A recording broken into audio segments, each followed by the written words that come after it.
In this video, we'll look at algebraically determining the domain of a logarithmic function.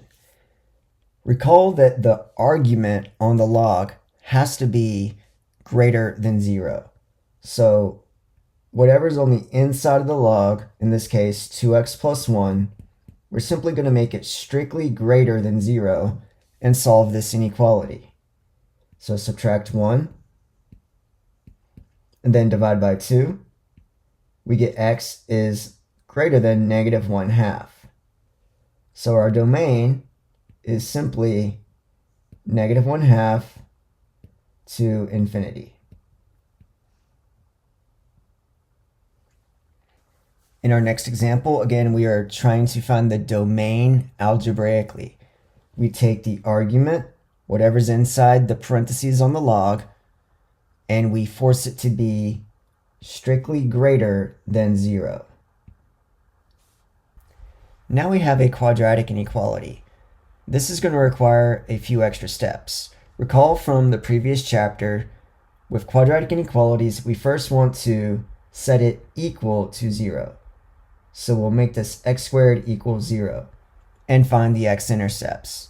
So take the square root of both sides, we get x equals plus or minus the square root of 0, which is simply 0. And we called this a boundary point. We then put that boundary point on a number line.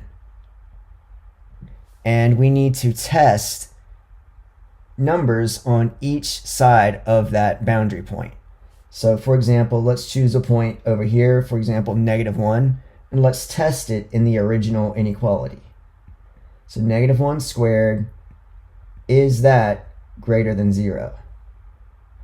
Is this a true statement? 1 is greater than 0 is a true statement, so that means this interval to the left of 0 is part of the solution, or is part of the domain. Then we can choose a number to the right of 0, for example 1, plug it into the inequality, 1 squared, and we're asking, is that greater than 0? 1 is indeed bigger than 0, so we know that this interval works. So it looks like everything to the left of 0 works, everything to the right of 0 works, but 0 itself is not part of the domain. So our domain in this case is negative infinity up to 0, union 0 to positive infinity.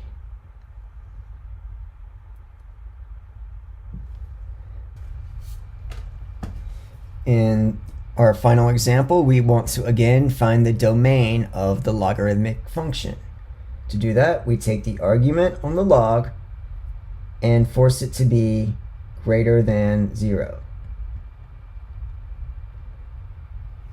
At this point, we have a rational inequality. Recall the steps from the previous chapter. To solve this, we need to find the x-intercepts. The way we do that is we set the numerator equal to 0, giving us x equals 0. We also need to find the vertical asymptotes. To do that, we set the denominator equal to 0, and we get x equals 1. So this time we have two boundary points, 0 and 1. We're going to put those boundary points on a number line. Notice that those boundary points break up the number line into 3 intervals. We need to test a number in each of those intervals. For example, let's test something to the left of 0, negative 1. Plug it into the inequality. Negative 1 over negative 1 minus 1. We're asking, is that bigger than 0? We get 1 over 2. Which is indeed bigger than 0. So this interval is good. Now we need to test something between 0 and 1. Let's say 1/2. We'll plug it into the inequality. And we're asking, is this bigger than 0? This time we get negative 1 is bigger than 0. That is not true, so let's not use that interval. And then we need to choose something bigger than 1. For example, 2.